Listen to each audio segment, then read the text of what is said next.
샬롬, 평안하셨습니까? 오늘 이 안식일에 주님의 은혜와 진리가 말씀을 통해서 충만하게 되시기를 바랍니다.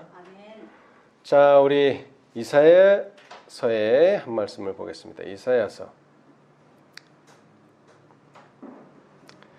우리가 예수님의 자녀들 또는 예수님의 백성들을 영적으로 뭐라고 부릅니까? 이스라엘이라 그렇게 부르죠. 이스라엘. 그런데 그 이스라엘의 이름을 실제로 가졌던 개인이 있죠. 개인 누굽니까? 야곱이죠. 자, 이사야 43장 1절입니다. 야곱아, 너를 창조하신 여호와께서 이제 말씀하시느니라. 이스라엘아, 너를 조성하신 자가 이제 말씀하시느니라. 너는 두려워 말라. 내가 너를 구속하였고 내가 너를 지명하여 불렀나니 너는 내 것이라. 자, 이 야곱이 특별히 이런 말씀을 들을 어떤 환경이 되었죠. 자, 아브라함도 물론 여행을 많이 했지만 이 아브라함은 가족들을 데리고 여행을 했어요. 혼자 떨어진 게 아니고. 자, 그 다음에 이삭은 그런 여행도 하지 않았어요. 이 이삭은 아주 안전한 아브라함의 집에서 나고 자라고 죽었습니다. 자, 그런데 유일하게 이 야곱은 3대째 아브라함으로부터 3대째 되는 야곱은 집을 어떻게 했어요? 떠났어요. 가족을 다 버려두고 도망을 가는 신세가 되었습니다. 자, 그래서 이제 여행을 어떻게 해야 돼요? 여행하는 것도 힘들지만 혼자서 해야 돼요. 그래서 그는 뭐가 필요했습니까? 하나님이 너를 함께한다. 하나님이 너를 도와준다는 어떤 보증의 말씀이 필요했었습니다. 그런데 그 야곱에 대해서 이사야는 말하기를 야곱아, 너를 창조하신 여호와께서 이제 말씀하시느니라. 자, 제가 계속 누누이 말씀드리지만 말씀한다, 말한다는 것은 뭐라 그랬습니까? 말한다, 약속한다는 뜻입니다. 그런데 이 약속한다는 말은 여호와의 말씀에만 해당되는 거지 인간의 말에는 해당되지 않습니다. 왜? 인간은 말하고 나서 뭐를 해야 돼요? 실천을 해야 돼요. 그래야지만 약속이 이루어집니다만은 하나님은 말씀하시면 어떻게 돼요? 그대로 이루어지기 때문에 하나님이 말씀하셨다는 것은 바로 하나님이 약속하셨다는 것과 똑같은 말입니다. 자, 그래서 먼저 야곱은 야곱이라고 하는 이름으로 태어났어요. 발꿈치를 쥐고 태어난 그러한 인생으로 태어났어요. 자, 그러나 이스라엘아, 이 야곱이 이름이 어떻게 바뀌었죠? 이스라엘로. 왜 바뀌었습니까? 너는 하나님과 겨루어 이겼다. 그래서 이겼다고 하는 이스라엘이라는 이름을 새로 받게 됐어요. 그래서 이스라엘아, 너를 조성하신 자가 이제 말씀하시느니라. 또 약속하시느니라. 너는 두려워 말라. 내가 너를 뭐하였고? 구속하였고. 그 다음에 두 번째는 내가 너를 지명하여 불렀나니 너는 내 것이라. 그런 말입니다. 자, 구속한다는 말은 뭐 잘 아실 거고.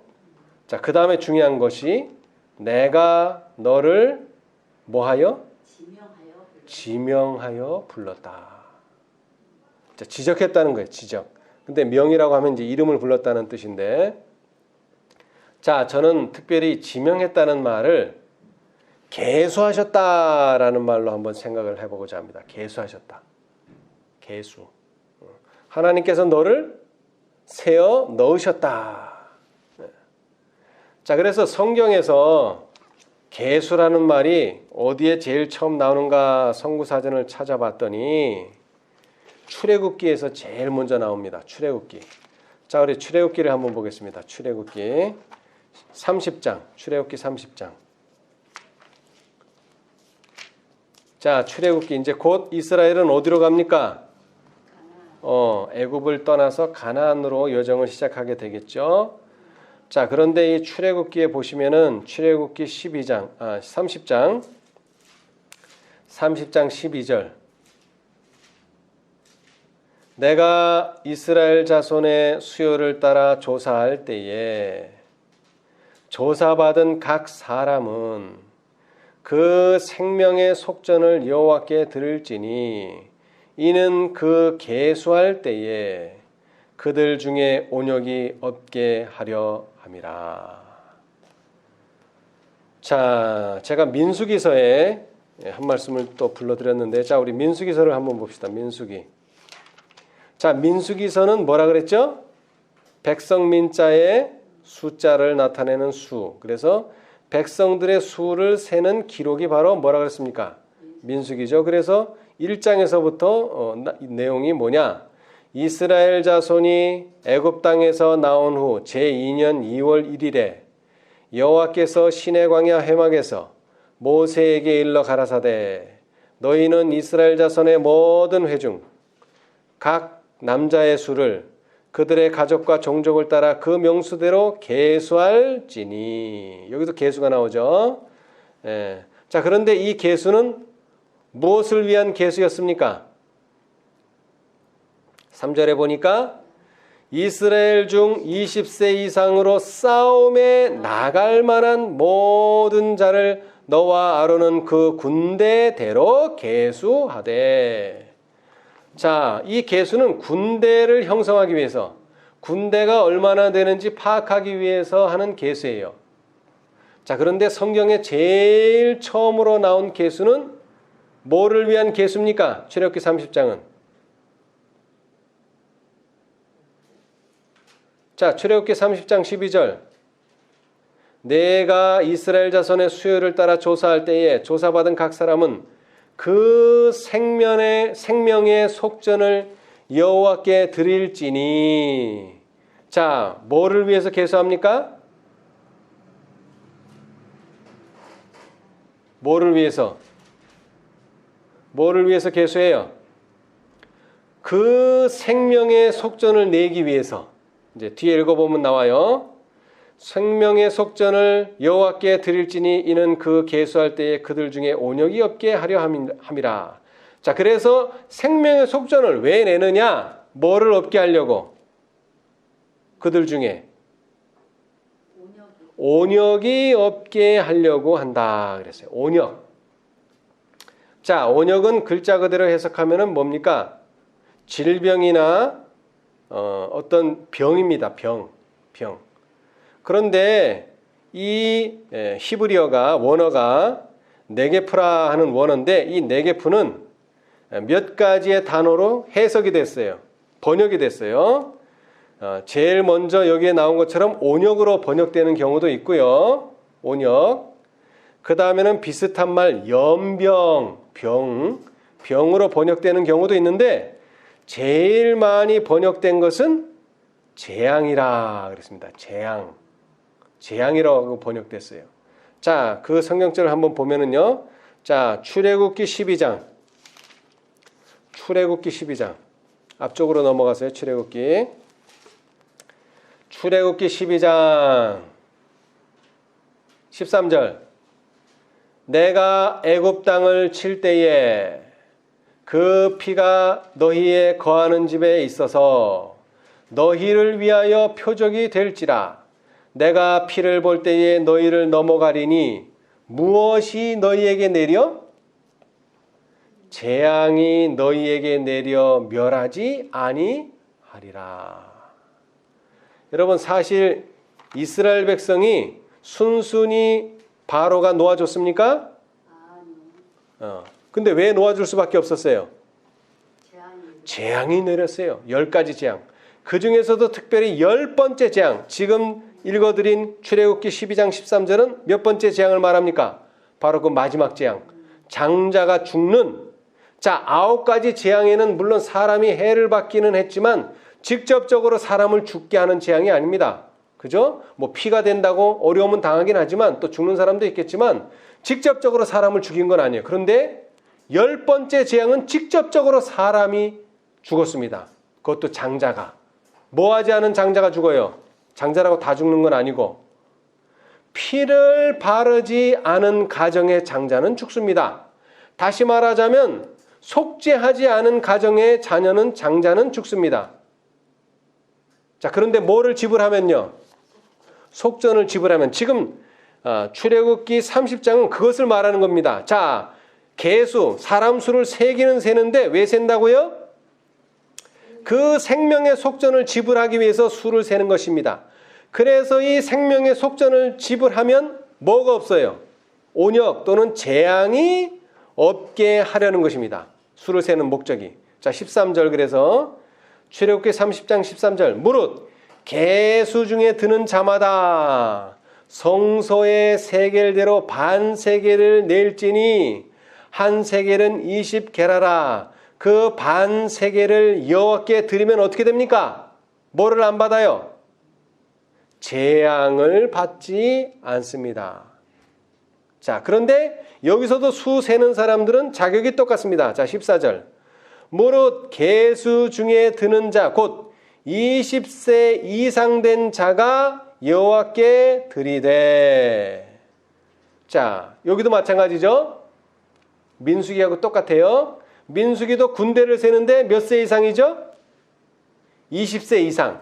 자, 그런데 여기에 속죄를 하기 위한 속전을 하기 위한 세를 드리는데 그 계수하는 사람은 자격이 20세 이상이에요. 여기도 20세 이상이에요. 네. 자, 그런데 이 온역을 명쾌하는 방법은 첫째, 속전을 내야 돼요. 속전. 반세겔, 성전세로 반세겔. 예수님도 이런 질문을 받으셨죠? 왜 예수는 성전세를 안 내느냐? 그랬더니 베드로가 뭐라고 얘기했어요? 물어보지도 않고. 우리도 낸다. 근데 이게 몇 세겔이라 그랬죠? 반세겔이에요. 그러니까 한 세겔을 내면은 두 사람 분의 몫이 되는 거예요. 그런데 누가 이미 낸다고 그랬어요? 베드로가 물어보지도 않고. 근데 예수님은 성전세를 낼 필요가 있어요, 없어요? 없어요. 왜? 예수님 자신이 성전의 주인이기 때문에 주인이 무슨 세금을 냅니까? 낼 필요가 없죠. 주인인데. 백성이 내는 거지. 그런데 이미 베드로가 낸다고 말을 했기 때문에 그 말을 이루기 위해서 예수님께서는 가서 고기를 한 마리 잡아라. 그러면 그 고기 뱃속에 뭐가 들었다? 동전 한 세겔이 들었다. 그래서 베드로 것과 예수님 것을 베드로가 내게끔 하셨어요. 자, 그런 것처럼 우리는 성전세를 내야 됩니다. 속죄죄를 속전세를 내야 돼요. 자, 그런데 뭐를 피하기 위해서 낸다 그랬죠? 재앙을 피하기 위해서. 그런데 재앙을 피하는 또 다른 방법이 있었어요. 자, 민수기 보겠어요. 민수기 8장. 민수기 8장.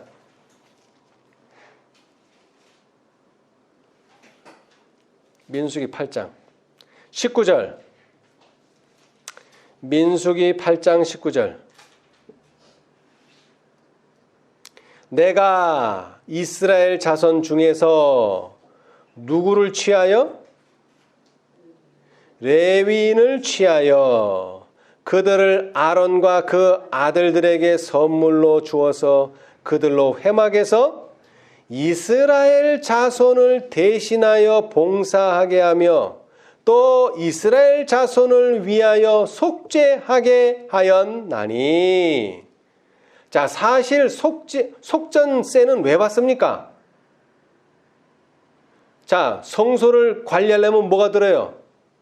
비용이 들죠? 자, 건물을 유지하는 데도 비용이 들지만 사실은 그 성전에서 봉사하는 사람들을 위해서 이 속전세가 필요한 거예요. 자, 다시 말하면 누가 필요한 거예요? 자, 내가 속죄하고 싶어요. 근데 돈만 낸다고 속죄가 되는 게 아니에요. 그 돈은 누가 봉사할 수 있도록 자금을 대주는 거예요. 누가 봉사할 수 있도록? 제사장이 속죄를 하는 봉사 활동을 해야지만 뭐가 되는 겁니까? 속죄가 이루어지는 겁니다. 돈 낸다고 되는 게 아니에요. 자, 그런데 출애굽기에서는 간단하게 백성 모든 사람이 속전을 위한 세를 드려야 된다. 그러기 위해서 뭐를 한다 그랬어요? 계수한다. 그러나 사실 이 계수는 속죄를 위한 것이지만 누가 봉사활동을 할 수 있도록 도와주는 것입니까? 레위인이 제사장으로서 봉사할 수 있도록 도와주는 거예요. 다시 말하자면 레위인이 하는 일은 그들 중에 또 뭐가 없게 하려 하였음이니라? 재앙이 없게 하려 하였음이니라. 자, 다시 성경절 읽어봅니다. 19절. 내가 이스라엘 자손 중에서 레위인을 취하여 그들을 아론과 그 아들들에게 선물로 주어서 그들로 회막에서 이스라엘 자손을 대신하여 봉사하게 하며 또 이스라엘 자손을 위하여 속죄하게 하였나니 이는 이스라엘 자손이 성소에 가까이 할 때에 그들 중에 무엇이 없게 하려 하였음이니라? 재앙이 없게 하려 하였음이니라. 자, 다시 말하자면 레위인이 필요합니다. 제사를 드리는 제사장이 필요해요. 왜? 제사장이 없으면 이스라엘 자손이 뭐를 받을 수밖에 없어요? 재앙을 받을 수밖에 없어요. 그러니까 중보해주는 역할, 중간에서 보호해주는 역할을 해야 되는데 재앙을 막아주는 역할을 해야 되는데 그걸 하는 역할을 하는 사람이 누구라고요? 레위인이고 장자고 하늘에 가서는 14만 4천인입니다. 14만 4천인. 그런데 그들은 뭐를 받아야 돼요? 하나님의 지목을 받아야 돼요. 하나님의 지명을 받아야 돼요. 하나님의 계수를 받아야 돼요. 한 지파마다 1만 2천씩 헤아려져야 돼요. 그런데 그 사람들은 유일하게 누구밖에 없어요? 14만 4천인밖에는 없어요. 그들이 하는 일은 뭡니까? 일반 백성들이 이스라엘 백성들이 성소에 가까이 왔을 때 재앙을 받지 않도록 보호해주는 역할을 하는 것입니다. 그들이 바로 중보자의 역할을 하는 것이죠. 제사장의 역할을 하는 것이죠. 그래서 베드로는 뭐라 그랬어요? 왕 같은 제사장이라. 그들은 왕이기도 하고 또한 뭐가 된다고요? 제사장을 하는 것입니다. 그러므로 그들은 뭐를 당해야 돼요? 계수를 받아야 됩니다. 계수. 네, 계수. 자, 우리 요한복음을 보겠습니다. 요한복음. 사람만 쉬는 게 아니죠. 물고기도 쉬었어요. 물고기. 자, 요한복음 21장. 요한복음 21장. 자, 물론 사람 수를 세는 것이 더 중요하지만 사람 수를 세는 것을 교훈하기 위해서 뭐를 셌다고요? 물고기를 셌어요. 물고기. 자, 요한복음 21장. 요한복음 21장. 자, 예수님께서 어떻게 하셨습니까? 예수님께서 돌아가셨어요. 돌아가실 것이라고는 상상도 하지 못했어요. 제자들은. 그런데 이미 예수님께서는 자신이 죽을 것을 얘기했습니까? 안 했습니까? 했어요. 그런데 그것을 귀담아 듣지 않았어요. 그리고 나서 돌아가시니까 아주 엄청 슬퍼하면서 막막했어요. 그런데 예수님께서는 죽음과 항상 똑같이 얘기하신 게 뭡니까? 부활한다는 것을 또 얘기하셨는데 부활은 또 온데간데 없어요. 잊어버렸어요. 자, 30절. 30절이 아니라 21장 1절. 그 후에 예수께서 디베랴 바다에서 또 제자들에게 자기를 나타내셨으니 나타내신 일이 이러하니라. 자, 그런데 여기는 요한의 입장에서 예수님께서 나타내셨다 그랬는데 사실 나타나셨을 당시에 제자들은 예수님이 나타났다 알았습니까? 몰랐습니까? 몰랐어요. 몰랐어요. 자, 2절. 그 자리에 예수님이 나타나신 자리에 누가 있었느냐면 시몬 베드로, 자, 디두모라 하는 도마, 갈릴리 가나 사람 나다나엘과 세베대의 아들들, 세베대의 아들들이니까 요한과 야고보죠. 자, 5명, 또 다른 제자 둘이 함께 있더니, 자, 몇 명입니까? 합치면 7명이 그 자리에 있었어요. 7명이. 자, 3절. 시몬 베드로가 이제 모든 걸 다 자포자기하고 나는 물고기 잡으러 가노라. 원래 직업이 뭐죠? 베드로의 직업? 어부였었어요. 자, 그런데 예수님의 부르심을 받고 너는 나를 따르라. 그러면 내가 너를 뭐 해주겠다? 사람을 낚는 어부가 되게 해주겠다. 근데 그 말씀도 잊어버리고 실망해서 이제 나는 고기나 잡으러 가야 되겠다 하고 갔어요. 함에 저희가 우리도 함께 가겠다 하고 나가서 배에 올랐으나 이 밤에 아무것도 잡지 못하였더니 사실이 갈릴리는 얼마나 호수가 큰지 바다라 불렸어요. 바다. 갈릴리 바다다. 사실은 바다는 아닙니다. 가두어져 있는 물, 호수였는데 넓어서 그렇게 불렀어요. 자, 그런데 이 대부분의 고기잡이는 낮이하지 않습니다.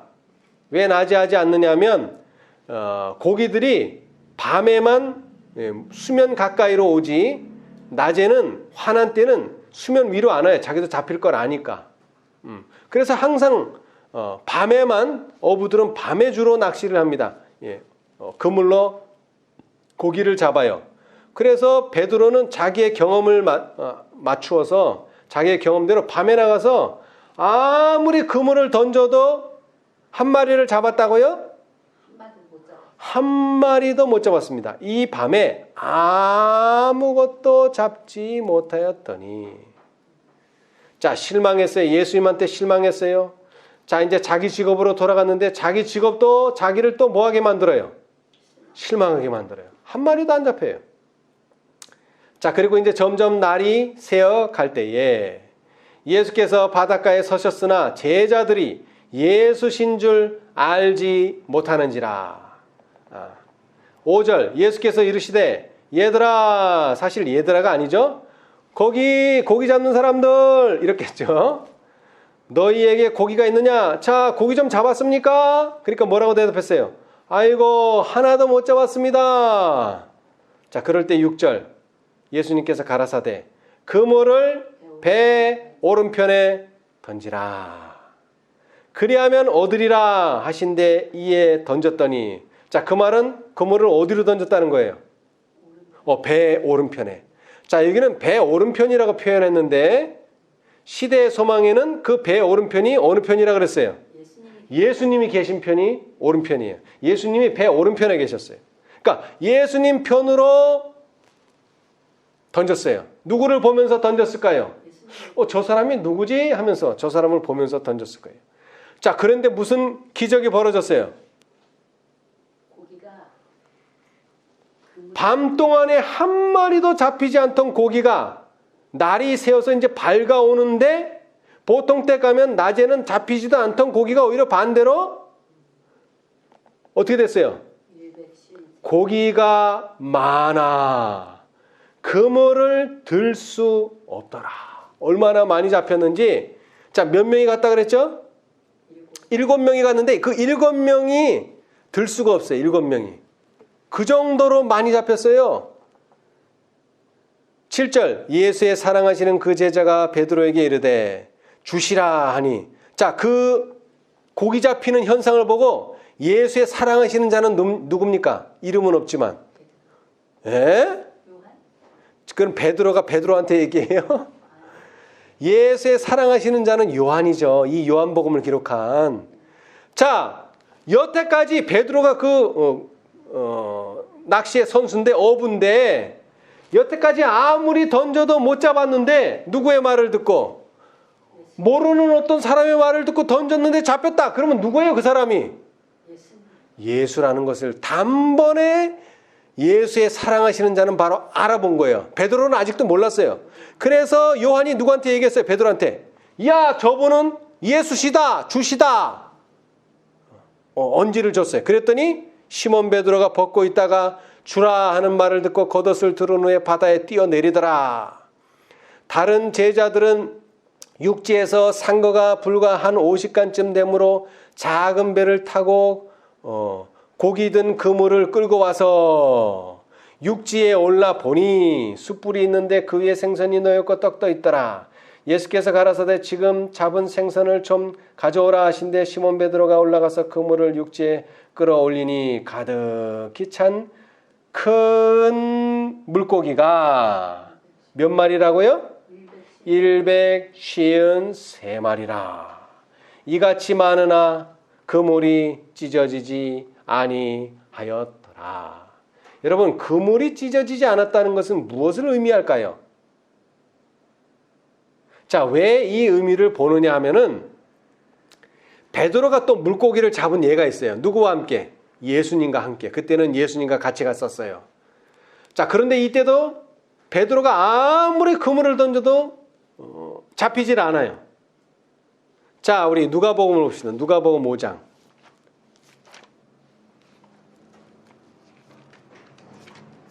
자, 지금 이때는 예수님 부활 후고 예수님 부활 전에 예수님의 제자로 될 그 즈음에, 자, 누가복음 5장.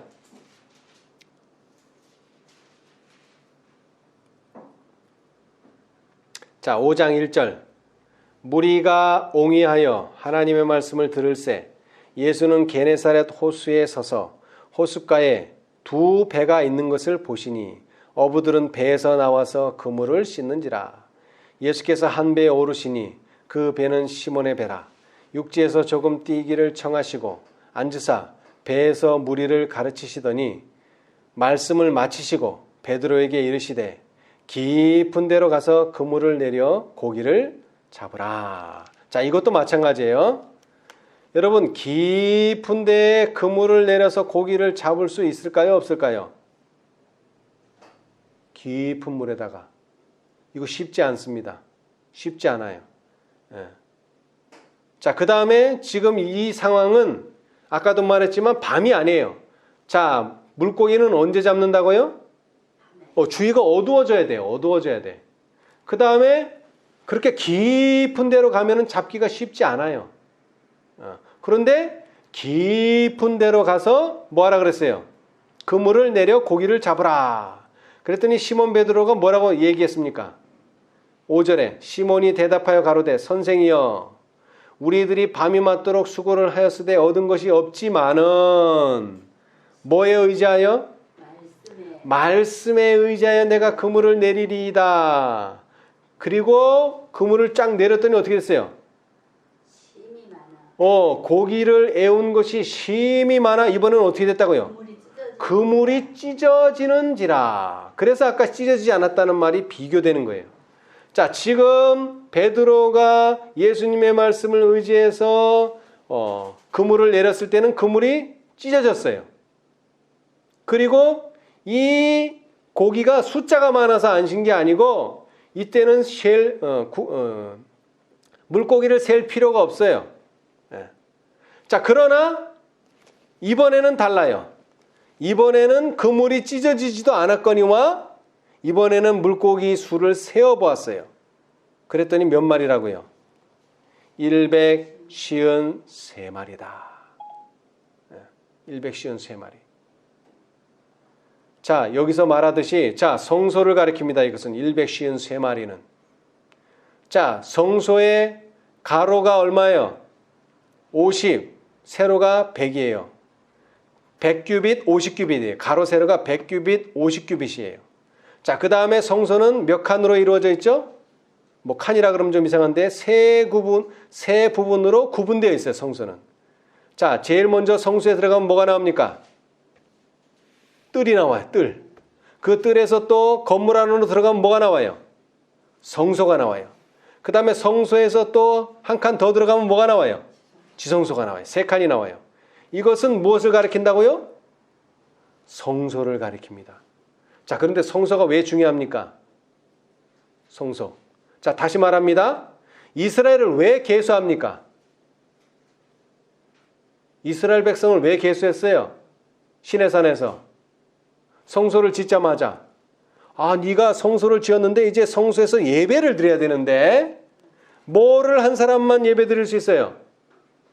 속전을 한 사람만 예배 드릴 수 있어요. 다시 말하자면 거듭난 사람만 뭐 할 수 있어요? 예배 드릴 수 있어요. 거듭난 사람만. 예수님을 개인의 구주로 영접한 사람들만이 예배 드릴 수 있는 특권이 주어지는 겁니다. 그래서 거기는 계수가 필요해요. 그런데 그 계수하는 이유를 출애굽기 30장에서는 뭐를 받지 않으려고? 온역 또는 재앙을 받지 않으려고. 왜? 믿음으로 예수님을 영접하지 않고 함부로 성소에 들어가거나 함부로 지성소에 들어가는 사람들은 어떻게 됩니까? 죽습니다. 죽어요. 그렇게 되지 않기 위해서 우리는 예수님이 우리를 중보해 주셔야 돼요. 그러기 위해서 제사장이 필요해요. 자, 그래서 성소를 가리키는 153마리는 바로 14만 4천인을 가리킵니다. 왜? 유일하게 뭐하는 사람들이에요? 계수된 사람들이에요. 자, 요한계시록 7장. 요한계시록 7장.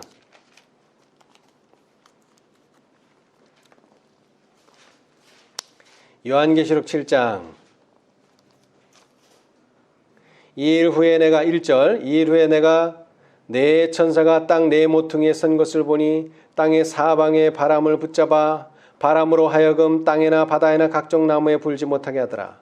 또 봄에 다른 천사가 살아계신 하나님의 인을 가지고 해 돋는 데로부터 올라와서 땅과 바다를 해롭게 할 권세를 얻은 네 천사를 향하여 큰 소리로 외쳐 가로되 우리가 우리 하나님의 종들의 이마에 인치기까지 땅이나 바다나 나무나 해하지 말라 하더라.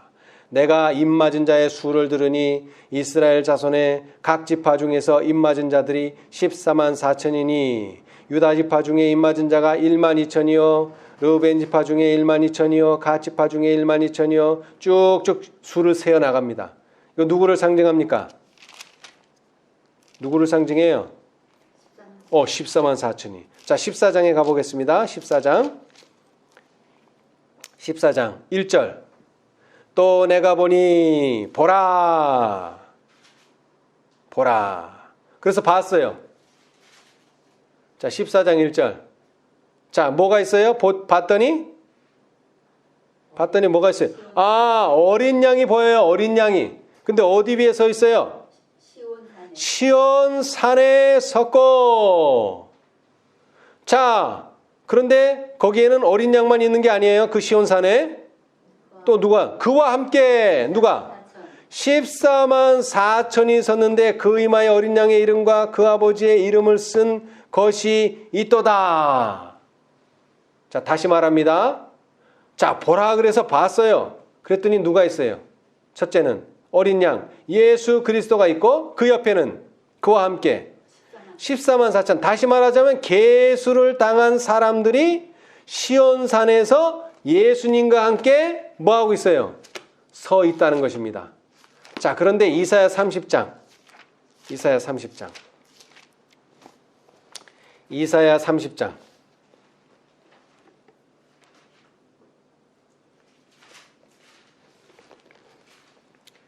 이사야 30장 15절서부터 읽어보겠습니다. 주 여호와 이스라엘의 거룩하신 자가 말씀하시되. 자, 말씀하셨다는 건 뭐라 그랬죠? 약속하시되. 자, 말씀한다는 건 뭐라고요? 약속하신다. 너희가 돌이켜 안연히 처하여야 구원을 얻을 것이요 잠잠하고 신뢰하여야 힘을 얻을 것이오늘 너희가 원치 아니하고 이르기를 아니라 우리가 말 타고 도망하리라. 한고로 너희가 도망할 것이요 또 이르기를 우리가 빠른 짐승을 타리라. 한고로 너희를 좇는 자가 빠르리니. 자, 지금 무슨 상황입니까 이것이? 잘은 모르겠는데 지금 도망을 가야 할 상황이 생겼어요. 도망을 가야 할 상황. 그렇죠? 자, 그런데 천천히 하나님을 신뢰하면서 걸어가면 되는데 더 빨리 도망가려고 뭐를 탔어요 지금? 빠른 짐승을 탄다 그랬어요. 빠른 짐승. 말이라고 안 했습니다 여기. 그죠? 빠른 짐승이에요. 자, 그 다음에는요. 말을 타고도 있네. 말 타고 도망하고, 그 다음에는 빠른 짐승을 타고 도망하고. 자, 그런데 빠른 짐승을 타고 도망을 가는 대신에 또 쫓아오는 자도 그만큼 뭐하게 쫓아와요? 빠르게 쫓아와요. 자, 말을 타고 도망가고 빠른 짐승을 타고 도망을 가요. 자, 그런데 이제 17절에 가면은 한 사람이 꾸짖은즉 1000사람이 도망하겠고, 몇이 꾸짖은즉 다섯이 꾸짖은즉 너희가 다 도망하고 너희 남은 자는 겨우 산꼭대기에 깃대 같겠고 영위의 깃대 기어 같으리라 하셨느니라. 자, 여러분 이거 잘 이해하셔야 돼요. 자, 지금 도망을 갑니다. 도망을 가는데 이 도망가는 사람이 도망가는 게 맞아요, 틀려요? 예? 도망가는 게 맞아요, 틀려요?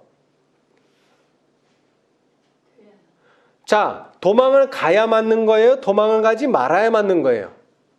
도망가지 말아야 돼. 왜요? 왜? 말씀을 믿으니. 아니요. 아니, 그거는 우리가 생각하는 거고, 이 성경절에서 말이에요. 이 성경절에서 도망을 가는 게 맞아요? 아니면 도망을 안 가는 게 맞아요? 이 성경절에서.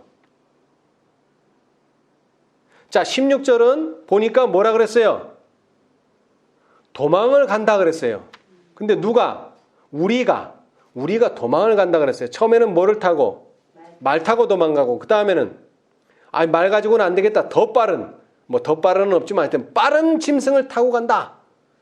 그래서 빨리 도망가려고 빠른 짐승을 타고 가는데 쫓는 자도 빠르다. 그래서 하여튼 도망을 간다 그랬어요. 자, 그런데 17절을 보니까 왜 도망을 가요? 한 사람이 꾸짖으니까 1000사람이 도망가. 그 다음에는요, 다섯이 꾸짖으니까 너희가 다 도망을 가. 자, 그런데 다 도망간다 그래서 다 도망가는 줄 알았더니 어떤 사람이 있어요? 도망 안 간 사람이 있어요. 그런 사람을 보고 뭐라 그래요? 남은 자다 그런 거예요. 남은 자. 자, 한 사람이 꾸짖었다. 자, 여러분, 첫째 천사의 기별서부터 뭐가 나가기 시작해요? 이제 기별이 나가기 시작해요. 기별이 나간다는 건 뭡니까?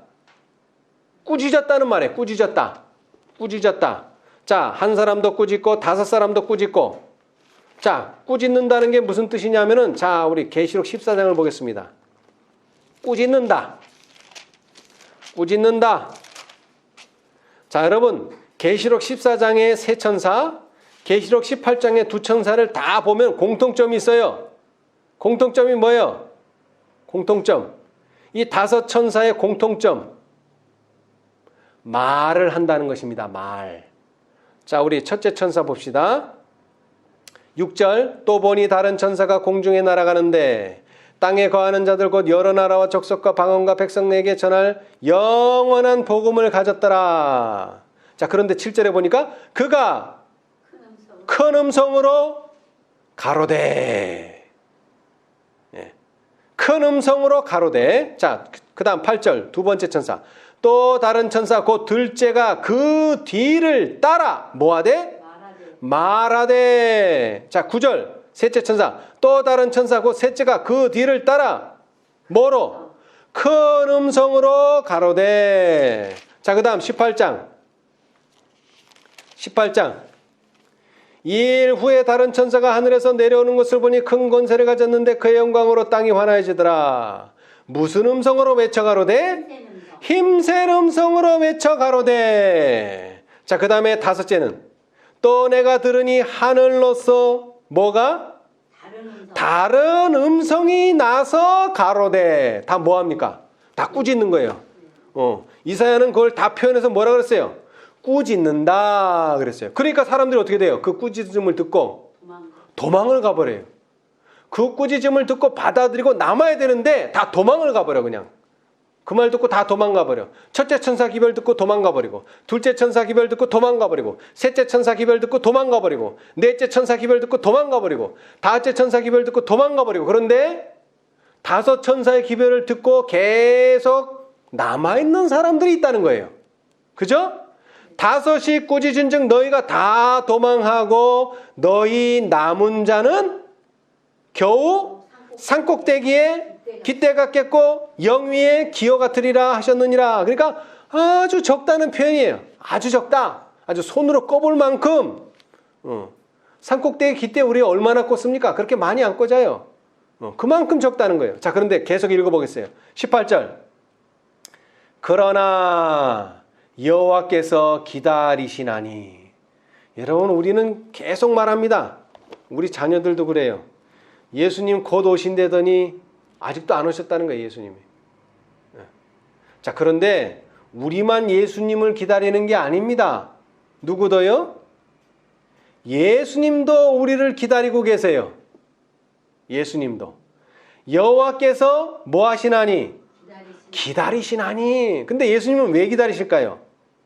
은혜를 베풀려. 이는 너희에게 은혜를 베풀려 하시며 일어나시리니 이는 너희를 긍휼히 여기시려 하심이라. 자, 일어난다는 표현 봅시다. 일어난다.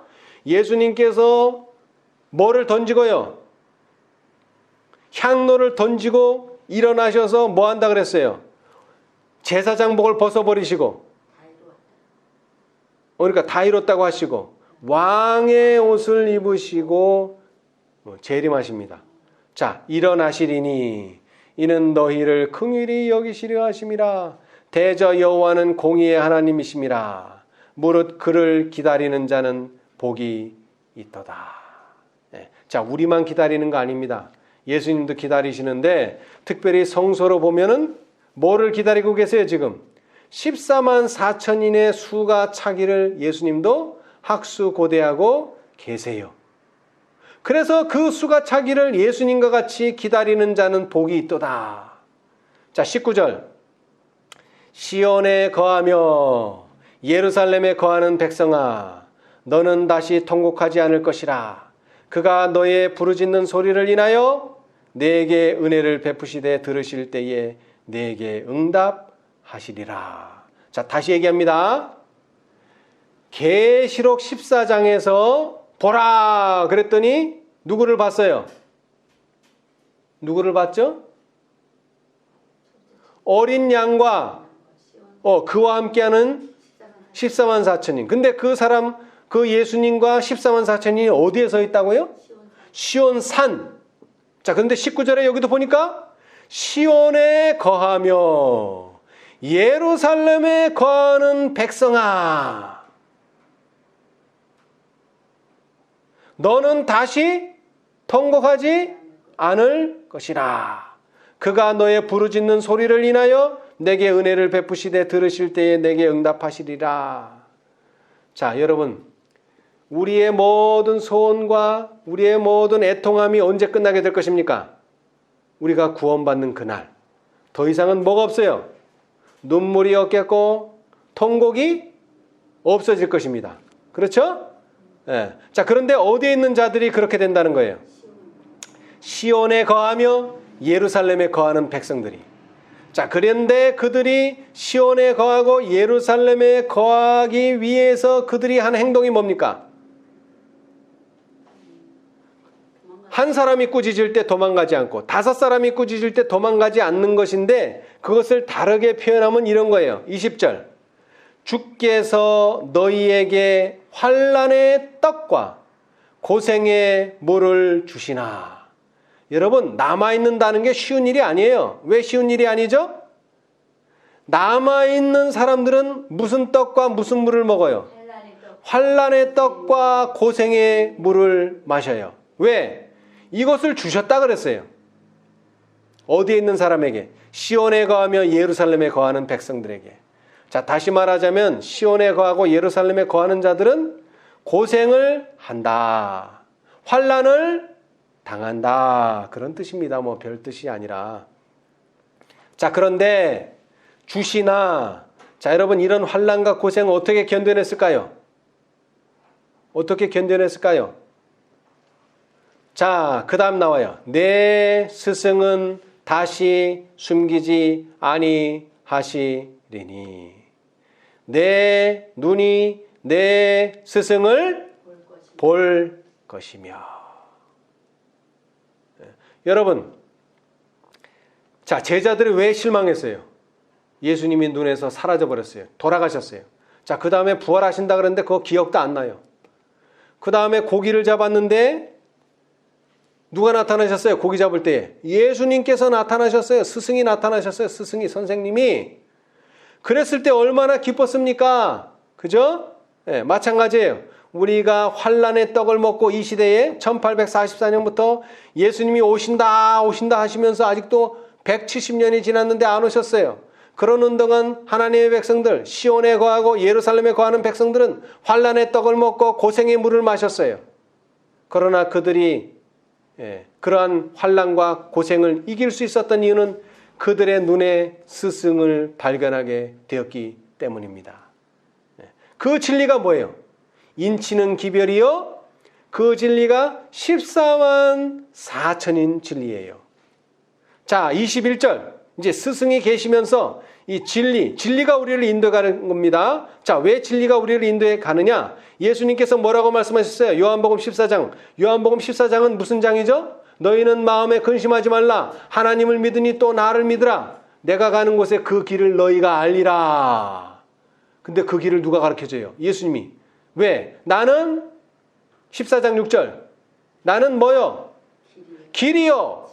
진리요. 생명이니. 여러분, 예수님이 진리라 그랬어요. 우리는 진리를 보고 가는 겁니다. 자, 그런데 21절 또 나와요.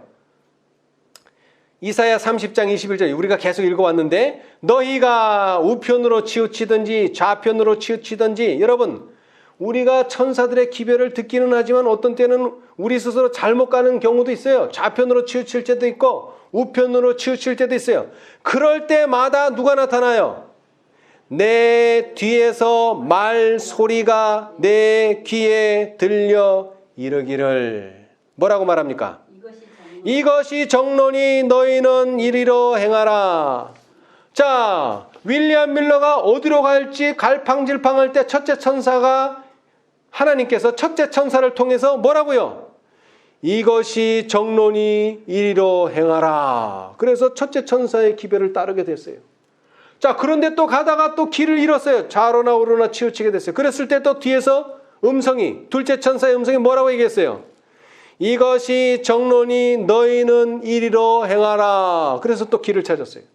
자, 그 다음에 또 둘째 천사를 가다가 또 우왕좌왕할 때 셋째 천사가 또 뭐라 그래요? 뒤에서 이것이 정론이 너희는 이리로 행하라. 넷째도 마찬가지야. 이것이 정론이 너희는 이리로 행하라. 그 다음에 우리가 넷째 천사 활동을 하다가 개혁운동에서 활동을 하다가 또 뭐예요? 길을 잃었어요. 이혼지역 문제 때문에. 그랬을 때 뭐라 그랬어요 또? 이것이 정론이 너희는 이리로 행하라. 근데 사실 그 정론은 뭡니까? 말씀입니다. 다른 게 아니라 말씀. 그렇죠? 네, 말씀. 여러분, 이스라엘 백성들도 핍박을 받았지만 사실 예수님 당시 또는 예수님이 돌아가신 이후에 그리스도인들이 엄청난 핍박을 받았습니다. 로마에 의해서, 이방인 로마에서. 심지어는 역사학자들이 수백만 명이 죽었다고 합니다. 수백만 명이. 왜 죽었어요? 예수님 때문에 죽은 거예요. 예수님을 옹호하다가. 자, 그래서 핍박이라는 단어가 신약 성경에 제일 먼저 나오는 곳이 바로 마태복음 5장입니다. 핍박이라는 단어가 신약 성경 제일 첫 번째로 나오는데 그것은 바로 참 재미있게도 복을 말씀하신 그 자리에 또 뭐도 제일 먼저 언급하셨다고요? 핍박.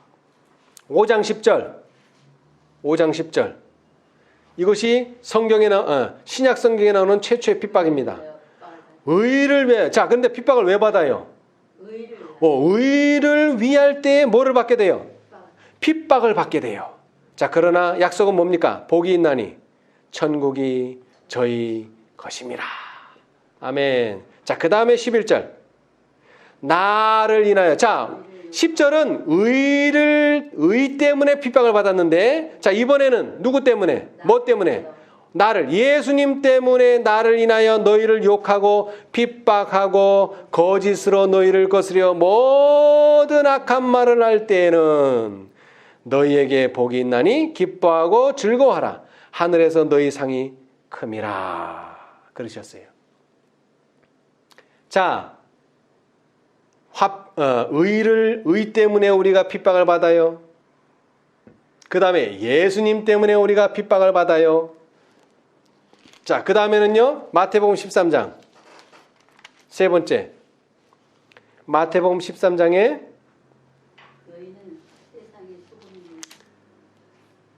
아니요. 마태복음 13장은 8개의 비유로 되어 있죠?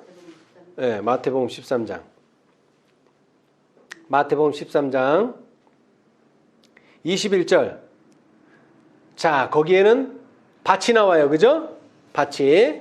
자, 처음에는 어디에 떨어졌어요? 길가에 떨어졌어요. 씨가. 그 다음에는 어디에 떨어져요? 돌밭. 그 다음에 가시떨기. 그 다음에는 옥토에 떨어져요.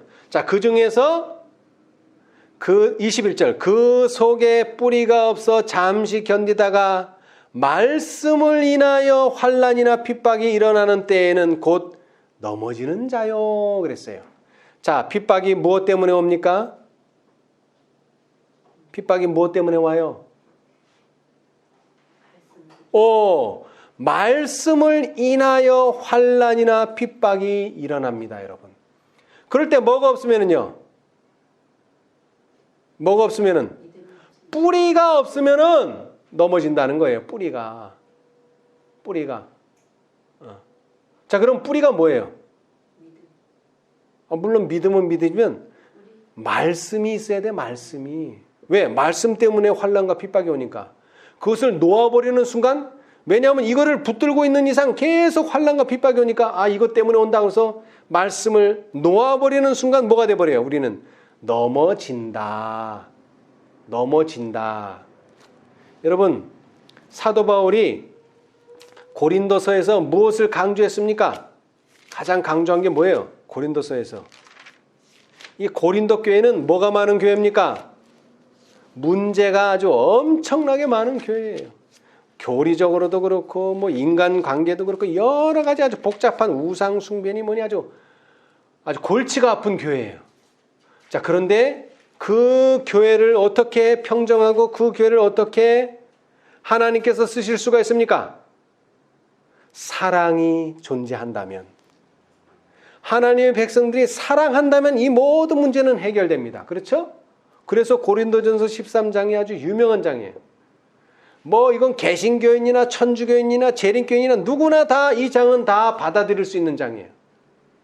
자, 그런데 이 장에도 보면, 이 장에서도 보면, 자, 고린도전서 13장 6절. 자, 이 고린도전서 13장의 주어가 뭡니까? 사랑은 주어입니다. 자, 6절. 사랑은 뭐를 기뻐하지 아니하며? 불의를 기뻐하지 아니하며. 그 말을 다른 말로 하면 뭐예요? 진리와 함께 기뻐하고. 여러분, 사랑이라 그래서 그냥 무턱대고 사랑한다고 사랑하는 게 아닙니다. 뭐가 있어야 돼요? 진리가 있어야 돼. 진리 없는데 사랑한다는 것은 그건 거짓말입니다. 할 수가 없어요. 진리가 있어야지 사랑이 되는 거예요. 자, 반대로 진리를 사랑하지 않고 뭐를 기뻐하면요? 불의를 기뻐하면 이것은 사랑이 아닙니다. 여러분, 이걸 잘 이해하세요. 사랑의 속성이 그런 것입니다. 사랑의 속성은 뭐라고요? 진리와 함께 기뻐하는 것입니다. 다시 말하자면 진리 없는데 사랑한다? 그건 거짓말이에요. 사랑할 수 없어요. 진리가 있어야지 사랑할 수 있습니다. 근데 그 진리를 누가 가르쳐 줍니까? 그 진리를 누가 가르쳐 줘요? 네? 아니죠. 물론 사자가 가르쳐 주는데 사자가 그냥 가르쳐 주는 게 아니라 진리의 성령이 오시면, 그죠? 누가 가르쳐 줘요? 성령이 가르쳐 주는 게, 진리는 성령이 가르쳐 주는 거예요.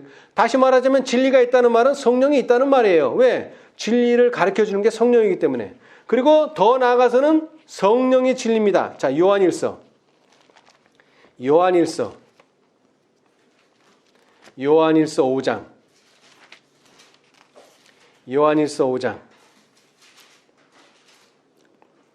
자, 요한일서 5장 1절서부터 예수께서 그리스도이심을 믿는 자마다 하나님께로서 난 자니 또한 내신 이를 사랑하는 자마다 그에게서 난 자를 사랑하느니라. 우리가 하나님을 사랑하고 그의 계명들을 지킬 때에 이로써 우리가 하나님의 자녀 사랑하는 줄을 아느니라.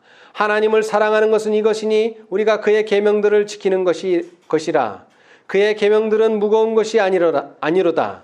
대저 여호와께로서 난 자마다 세상을 이기느니라. 세상을 이긴 이김은 이것이니 우리의 믿음이니라.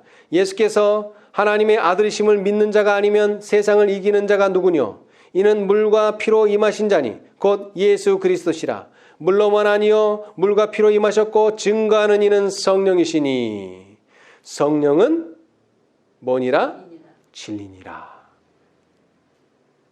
여러분 진리가 있는 곳에는 누가 있다는 거예요? 성령이 있다는 거예요. 왜? 증거하시는 이가 성령이기 때문에.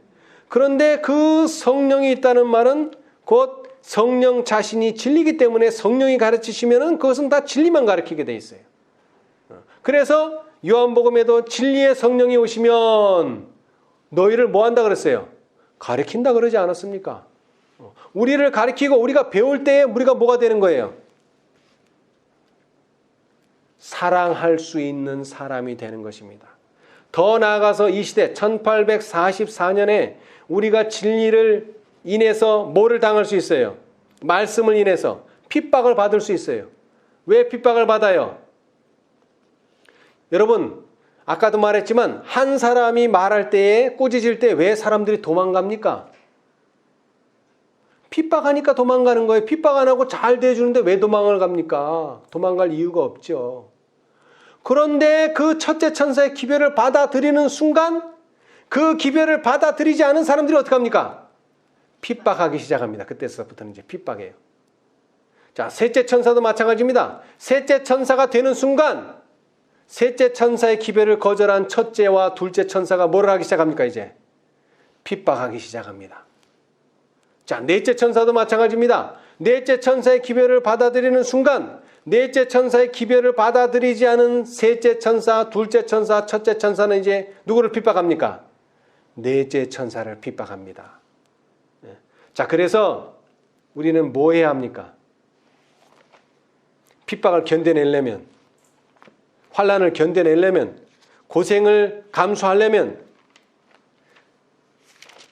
하나님의 전신 갑주를 입어야 되죠. 자, 에베소서 6장. 그래서 이제 하나님의 전신 갑주를 입어야 됩니다. 자, 그런데 여러분 여기서 또 기억해야 될 거. 전신 갑주는 누가 입어야 됩니까? 군인이 입습니까? 민간인이 입습니까? 군인이 입습니다, 여러분. 민간인 전신 갑주 입을 필요 없어요. 왜? 전쟁을 안 하니까. 자, 그런데 다시 말하지만 계수된 백성, 군대로 계수된 백성, 군대가 돼야 될 사람들은 누굽니까? 큰 물고기 153마리. 누구죠? 14만 4천인. 그들은 뭘 입고 있어야 돼요? 전신갑주를 입어야 돼요. 그런데 한마디로 말하자면 6장 14절. 그런즉 서서 뭐로 너희 허리띠를 띠고 의의 흉배를 붙이고 평안의 복음으로 예비한 것으로 신을 신고. 자, 첫째가 뭐예요? 그런즉 서서 뭐로? 진리로.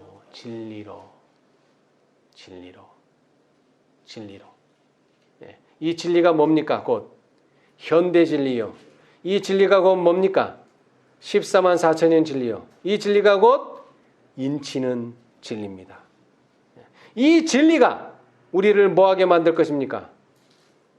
거룩하게 만들 것입니다. 요한복음 17장 17절에 예수님께서 마지막으로 제자들을 위해서 기도하셨는데요. 자, 요한복음 17장 한번 보겠습니다. 요한복음 17장. 요한복음 17장.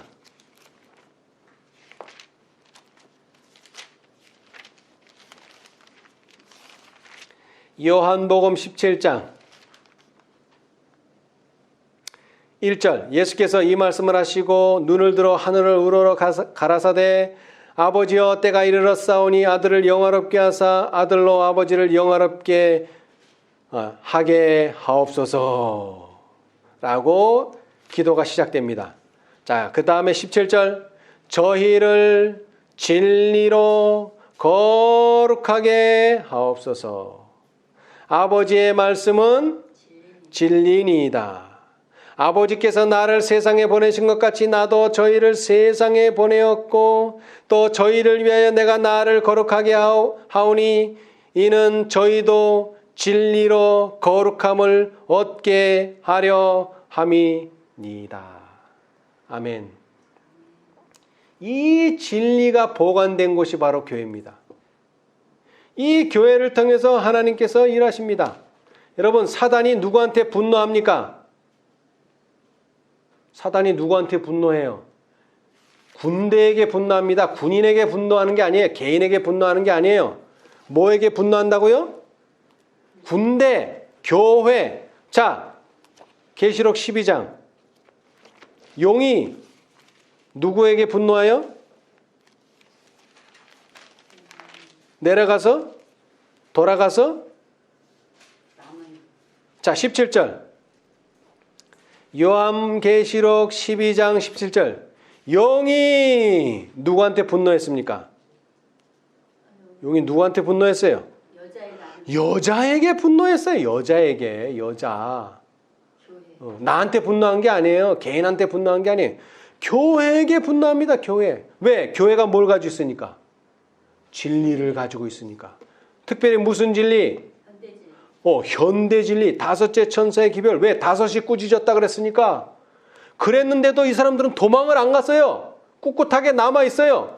자, 그 꿋꿋하게 남아있는 사람들이 뭐예요? 그 여자의 남은 자손. 다섯이 꾸짖었는데도 도망가지 않고 산 위에 깃발 갖고 그 소수, 극소수의 무리가 남아있었는데 곧 하나님의 계명을 지키며 예수의 증거를 가진 자들로 더불어 싸우려고 바다 모래 위에 섰더라. 그들은 군인입니다. 싸우는 사람들이에요. 자, 그런데 도망가는 사람들은 뭘 타고 도망갔다고요? 말을 타고 도망갔어요. 그 다음에는요, 빨리 도망가려고 짐승을 타고 도망갔어요. 자, 여러분, 우리는 누구와 싸워야 됩니까? 누구와 싸워야 돼요? 아니죠. 짐승과 그의 우상과 싸워야 되죠. 그런데 계시록에 보면 말로 표상된 사람 있죠? 말 타고 오는 분 누구예요? 예수님이죠. 예수님이에요. 흰 말 타고 오시는 분, 그 다음에 황말 타고 오시는 분, 붉은 말 타고 오시는 분. 근데 그 말은 우리를 빠르게 이동시켜 줍니다. 근데 그 빠른 말이 하나님의 말도 있지만 누구의 말도 있다는 거예요? 사단의 말도 있다는 것입니다. 특별히 짐승을 표상했어요. 아까 이사야 30장. 빠른 짐승을 타고 도망을 가버렸어요. 도망을. 짐승과 그의 우상이 나올 때 도망을 가는 사람들이 있다는 것입니다. 짐승을 얻고, 다시 말하면 하나님의 인을 받아야 되는데 무엇을 받은 사람이에요? 짐승과 그의 우상의 표를 받은 사람들이 있다는 것입니다. 근데 왜 그 표를 받았을까요? 당연히 하나님의 인을 받지 못했기 때문입니다. 그럼 왜 하나님의 인을 받지 못했을까요? 진리를 붙들었을 때에 뭐가 왔어요? 말씀으로 인하여 핍박과, 쉬운 말로 환난의 떡을 먹지 않고, 그 다음에는요, 고생의 물을 마시기를 거절하. 나 너무 힘들다 이거. 그래서 뒤로 물러난 자들은 절대로 하나님의 인을 받을 수가 없습니다. 그러니까 우리는 뭘 붙들어야 돼요? 진리를 붙들어야 돼요. 현대 진리를 붙들어야 돼요. 그러면 하나님께서 뭐 하신다고요? 자, 우리 약속의 말씀. 자, 빌립보서 1장. 빌립보서.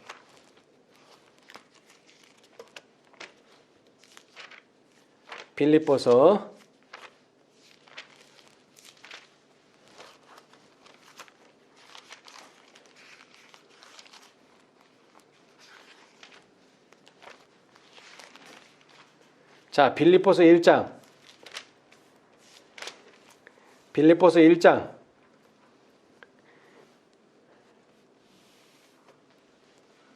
3절로서부터 제가 읽어보겠습니다. 내가 너희를 생각할 때마다. 자, 누구를 생각합니까 지금? 빌립보에 있는 사람들. 자, 그 사람들은 내가 관리하는 교인입니까? 아니에요. 지금 나는 떨어져 있어요. 예, 물론 전도를 해서 빌립보에 교회를 세우기는 했지만, 그죠? 여기 위에 보세요. 1절에 그리스도 예수의 종 바울과 디모데는 그리스도 예수 안에서 빌립보에 사는 모든 성도와 또는 감독들과 집사들에게 편지하노니. 여러분, 빌립보는 독립적인 교회예요. 디모데의 손 안에 있는 교회도 아니고, 그죠? 바울의 손 아래에 있는, 그러니까 바울이 빌립보 교회의 목사님도 아니고, 그죠? 디모데가 빌립보 교회 목사님도 아니에요. 그죠? 그 안에는 누가 있어요? 빌립보에는 성도도 있고 감독도 있고 집사도 있어요. 그러니까는 바울이나 디모데가 가서 그거 할 필요가 없어요. 왜? 그들은 독립적인 교회예요. 그러나 그들은 뭐가 필요해요? 아직도. 뭐가 필요하죠? 하나님 우리 아버지와 주 예수 그리스도에게로서 은혜와 평강이 너에게 있을지어다. 뭐가 필요해 아직도? 은혜와 평강 또는 진리가 필요한 사람이에요. 자, 그래서 내가 너희를 생각할 때마다 나의 하나님께 감사하며 간구할 때마다 너희 무리를 위하여 기쁨으로 항상 간구함은 첫날부터 이제까지 복음에서 너희가 교제함을 인함이라. 너희 속에 착한 일을 시작하신 이가 그리스도 예수의 날까지 이루실 줄을 우리가 뭐하노라? 확신하노라. 네. 여러분, 바울과 디모데는 빌립보에 살지 않습니다. 그러나 무슨 확신이 있어요? 너희 속에 착한 일을 시작하신 이가 그리스도 예수의 날까지 이루실 줄을 우리가 확신하노라. 여러분, 넷째 천사의 시작이라고 분명히 가렙 부분 기별에 말씀하셨는데 시작하셨어요. 근데 끝났습니까? 안 끝났어요. 자, 그런데 끝날 것 같지가 않아요. 그래서 문제예요. 그래서 뭐가 필요한 거예요? 그러니까 믿음이 필요한 거죠. 하나님의 약속에 대한 믿음. 자, 우리 한 절만 더 보겠습니다. 데살로니가 후서. 사도 바울과 디모데는 이 로마 근교 또는 이 지중해의 근교에 있는 많은 교회들을 다니고 개척을 했습니다. 그러나 이 두 사람이 헌신하고 봉사했지만 사실 그 교회가 승리하는 것은 이 두 사람의 노력의 공로가 아닙니다. 누가 도와주셔야 돼요? 하나님이 도와주셔야 돼요. 성령이 도와주셔야 돼요. 자, 데살로니가 후서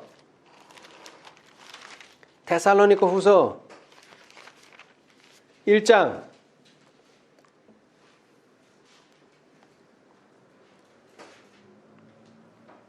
자, 여기도 보면은 3절 형제들아 너희를 위하여 항상 아버지께 하나님께 감사할지니 이것이 당연함은 너희 믿음이 더욱 자라고 너희가 다 각기 서로 사랑함이 풍성함이며 그리고 너희의 참는 모든 핍박과 환난 중에서 자, 이 사람들 왜 핍박과 환난이 옵니까? 왜 핍박과 환난이 와요? 말씀을 붙잡기 때문에 오는 거예요. 예수님을 신하기 때문에 오는 거예요. 자, 그런 환난과 핍박을 중에서 너희 인내와 믿음을 인하여 하나님의 여러 교회에서 우리가 친히 자랑함이라. 이러한 환난과 핍박을 견뎌내면 뭐가 생깁니까? 인내가 생기고 믿음이 생기는 겁니다. 뭐를 할 때? 말씀을 붙잡을 때 생긴다는 거죠. 말씀을 붙잡을 때. 자, 우리가 붙잡아야 할 말씀이 뭡니까? 인치는 진리라고 말했고 14만 4천인 진리라고 말했는데 아까도 말했지만 계수하는 작업은 뭐와 연관되어 있어요? 속전과 연관되어 있고 이 속전은 성소하고 연결되어 있고 성소는 무엇하고 연결되어 있어요? 성소 정결하고 연결되어 있어요. 자, 성소가 정결해지면 우리가 뭐 돼야 돼요? 온전해져야죠. 우리의 온전한 것도 연결되어 있습니다. 자, 그래서 우리가 762페이지 하나님의 약속은 이것입니다. 하나님의 말씀은. 우리는 이걸 붙들어야 돼요. 이 말씀을 붙들 때에 환난이 오고 핍박이 오고 시련이 오고 고생을 하게 되지만 우리 안에서 시작하신 이가 이 말씀을 통해서 뭐 하신다고요? 이루실 줄을 우리가 확신하노라. 그런데 말씀이 없다면요? 우리는 확신할 수 없어요. 우리가 현재 아무리 야곱과 같고 우리가 아무리 나태하고 우리가 아무리 연약하고 우리가 아무리 부족하다 할지라도 뭐를 붙잡고 있는 한? 말씀을 붙잡고 있는 한 이 말씀이 곧 그 일을 이루실 것입니다. 자, 762페이지. 율법은 의 즉 의로운 생의 완전한 품성을 요구하지만 인류는 그 요구에 미칠 수 없다. 인류는 하나님의 거룩한 율법의 요구를 충족시킬 수 없다. 그러나 그리스도께서는 인간으로서 지상에 오셔서 거룩한 생애를 사시고 완전한 품성을 개발시키셨다. 그리스도께서는 그것을 받고자 하는 모든 자들에게 값없이 선물로 주신다. 그분의 생명은 사람들의 생명을 대신하신다. 그리하여 그들은 하나님의 관용을 통하여 과거의 죄를 용서받는다. 뿐만 아니라 그리스도께서는 하나님의 속성을 사람들에게 불어 넣으신다. 그분은 인간의 품성을 거룩하신 하나님의 품성을 따라 형성하여 영적인 힘과 아름다움을 지닌 훌륭한 건물이 되게 하신다. 그리하여 바로 이 율법의 의가 그리스도를 믿는 자에게서 성취된다. 하나님께서는 자기도 의로우시며 또한 예수 믿는 자를 의롭다 하실 수 있다. 자, 그런데 여기서 우리가 주목해 봐야 할 것은 이 말씀은 나에게만 적용됩니까? 이 말씀은 나에게만 적용되는 것이 아닙니다.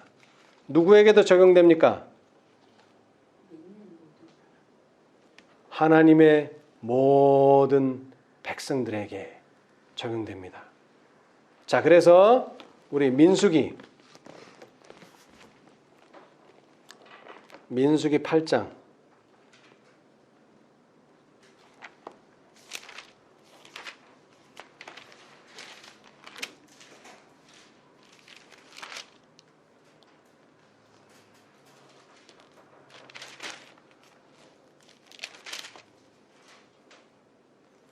민수기 8장은 읽었고 이 시온에 대해서 좀 하겠습니다. 시온. 사실 이 시온은 이스라엘의 땅이 아니었습니다. 가나안 전부가 그렇듯이 예루살렘도 원래 이스라엘 땅이 아니었죠? 그들이 점령했어요. 그런데 이 시온은 특별히 여호수아가 점령한 땅이 아닙니다. 이 시온을 누가 점령했는가? 사무엘하를 보시면, 자, 사무엘하. 자, 시온이 중요한데 왜 시온이 중요하냐면 14만 4천인이 예수님과 함께 어디에 섰다고요? 어디에 섰다 그랬어요? 시온산에 섰다. 그러니까 시온에 설려면 누가 그 땅을 점령했는지 어떻게 점령했는지도 알아야 됩니다. 자, 사무엘하 5장.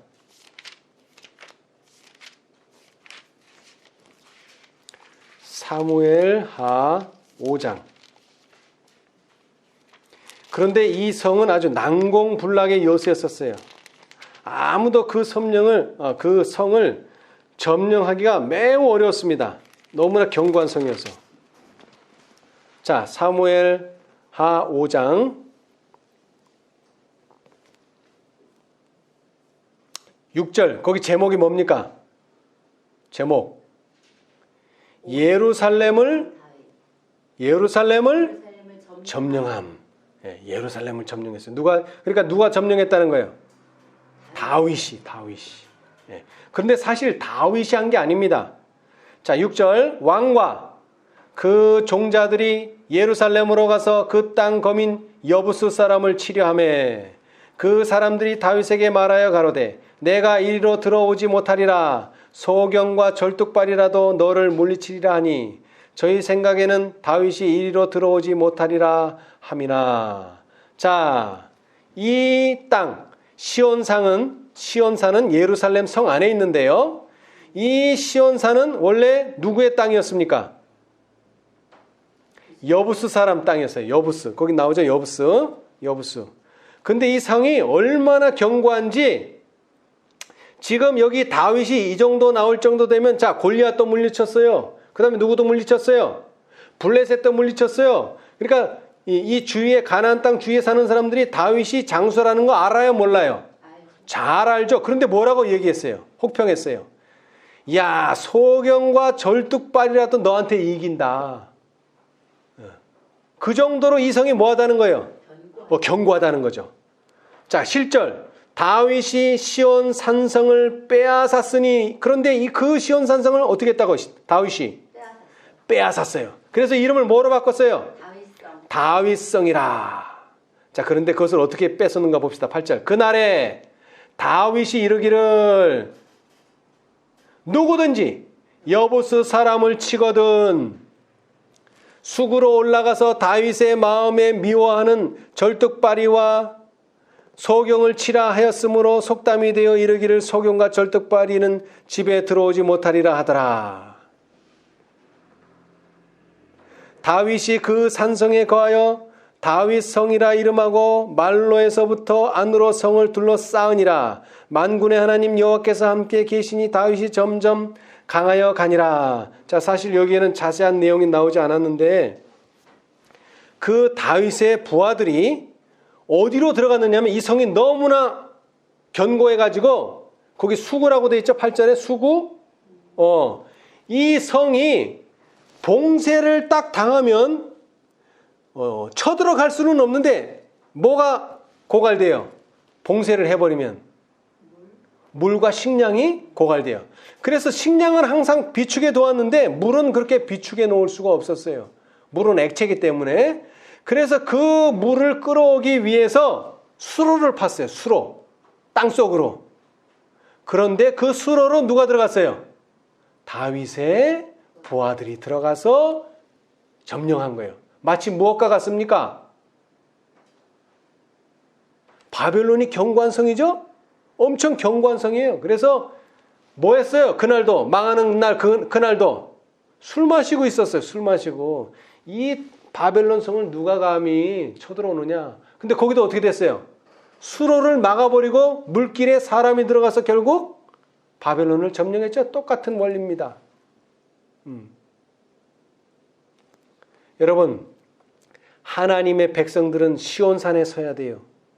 이 시온산은 난공불락의 요새입니다. 근데 무엇만이 이 성으로 들어갈 수 있어요? 수로를 통해서 들어가야 돼요. 수로. 수로라는 말은 그냥 막 마음대로 가는 게 아니에요. 옛날에 우리나라 땅굴 있었잖아요. 그죠? 땅굴. 북한이 지상으로 오는 게 시원찮을 때는 먼저 어디로 가는 거예요? 슬며시 땅 속으로. 근데 그 굴을 보셨죠? 여러분도 땅굴. 거기가 뭐 자동차가 가는 길입니까? 그게? 버스가 들어가는 길이에요? 아니면 사람이 막 이렇게 서서 편안하게 갈 수 있는 그런 길입니까? 아닙니다. 아주 좁고 뭐한 길이에요? 어둡고 이렇게 수그려야만 갈 수 있는 길이에요.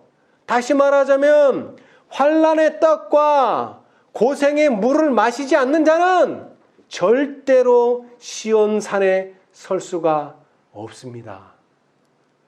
자, 그런데 그 고생이라는 것이 우리가 덜 먹고 가난해서 하는 그런 고생을 말하는 것이 아닙니다. 다시 말하지만 뭐 때문에 고생해요? 진리 때문이에요. 다른 게 아니에요. 자, 아까도 말했지만 마태복음 13장에 왜 핍박을 받아요? 진리 때문에 받는 거예요. 말씀으로 인하여. 말씀으로 인하여 핍박받는 거지 무슨 뭐 가난해서 못 살고 이런 게 아닙니다. 물론 못 살기도 하지만 그런 거는 고생 축에도 안 들어가요. 근데 왜 고생해요? 진리 때문에. 말씀 때문에. 그런데 제가 지난 시간에도 말씀드렸다시피 이스라엘 백성들이 60만에서 처음에 들어갈 때 처음에 모세가 시내산에서 계수했을 때 60만. 그런데 가나안 변경에 갔을 때도 얼마입니까? 60만. 숫자는 같아요. 근데 뭐가 달라요? 사람이 달라요. 어떻게 다르죠? 먼저 있던 60만 원 다 죽고 자, 민수기 14장. 오늘 이 성경절만 읽고 마치겠습니다. 민수기 14장. 여러분 이 말씀을 잘 기억하셔야 돼요. 우리가 진리를 인해서 핍박을 받는 것도 있고 또 하나는 이것을 잘 해결해야 합니다. 자, 민수기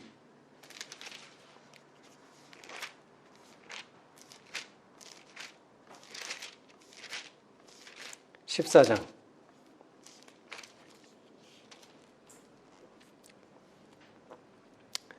민수기 14장에는 어떤 내용이 나오느냐 하면은 백성들의 반역이 나와요. 가데스에서의 반역. 자, 그 중에서 우리가 볼고자 하는 것은 자, 26절서부터 여호와께서 모세와 아론에게 일러 가라사대 나를 원망하는 이 악한 회중을 내가 어느 때까지 참으랴. 이스라엘 자손이 나를 향하여 원망하는 바 그 원망하는 말을 내가 들었노라. 그들에게 이르기를 여호와의 말씀에 나의 삶을 가리켜 맹세하노라. 너희 말이 내 귀에 들린 대로 내가 너희에게 행하리니 너희 시체가 이 광야에 엎드러질 것이라. 너희 20세 이상으로 계수함을 받은 자, 곧 나를 원망한 자의 전부가 어떻게 된다고요? 죽는다는 것입니다. 자, 다시 말하지만 이 14만 4천인 진리는 누구에게 주어졌어요? 인치는 기별은 누구에게 주어졌어요? 재림 교인들에게 주어졌어요. 이 사람들은 계수함을 받았어요. 근데 이 계수함을 받고도 뭐하지 않는 자, 감사히 받아들이고 하나님께서 주시는 모든 능력을 다하여 14만 4천인에 들어가기 위하여 분투 노력하지 아니하고 왜 이런 진리를 주셨습니까? 하면서 하나님을 원망하는 자들은 어떻게 된다고요? 전부 한 명도 빠짐없어요. 전부 다 광야에서 죽을 것이다. 우리는 원망하는 자가 되지 않으시길 바랍니다. 뭐 때문에? 진리 때문에 원망하는 자가 되어서는 안 됩니다. 그런 자는 절대로 들어갈 수가 없습니다. 이것이 하나님의 맹세예요. 자, 제가 지난 시간에도 얘기했지만 언약보다 더 센 게 뭐라 그랬어요? 맹세. 언약을 했는데도 우리가 믿음이 너무 연약하고 불신이 많아서 언약하는 거로도 충분하지 않아. 그래서 히브리서에 보니까 뭐 했다고요? 맹세했다.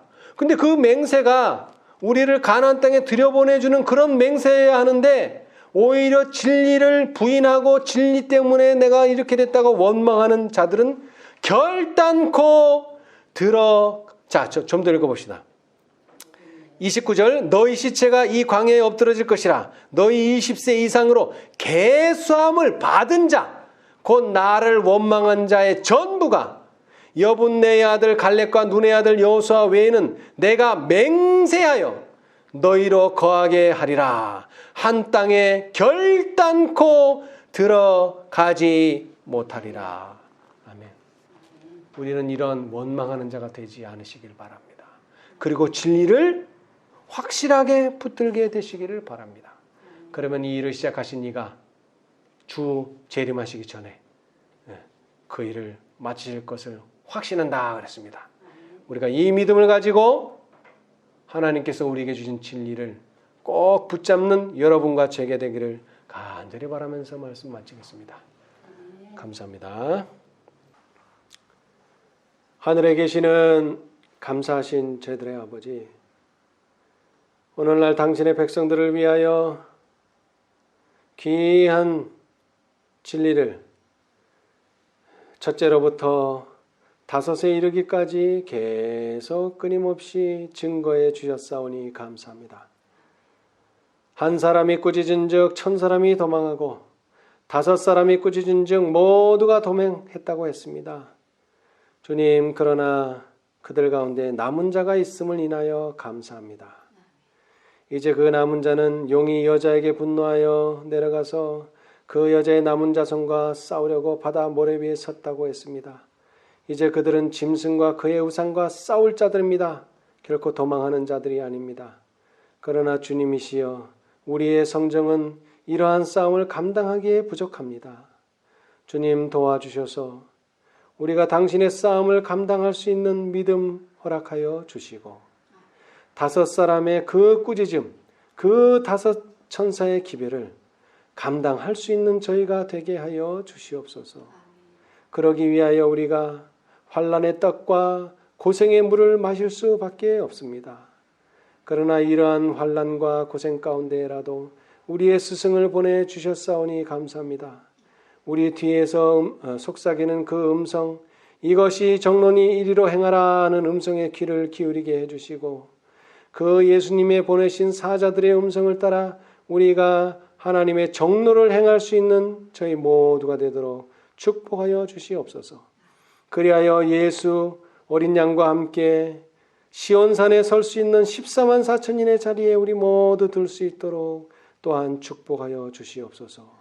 그러나 계수된 자들 가운데 나를 원망하는, 하나님을 원망하는, 진리를 원망하는 자들은 그 자리에 결코 설 수 없다고 하셨사오니 우리는 진리를 부인하는 자가 되지 아니하고 말씀을 인하여 핍박이 올 때에 넘어지는 자가 되지 않도록 주님 도와주시옵소서.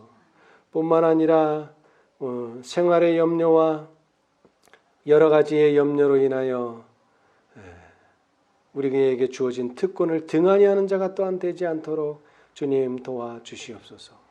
그리하여 그 영광의 아침 시온산에서 우리 주님과 함께 기쁨으로 만날 수 있는 저희 모두가 되게 축복하여 주시옵소서. 이 모든 일에 은혜 베풀어 주시기를 예수님의 이름으로 기도드리옵나이다. 아멘.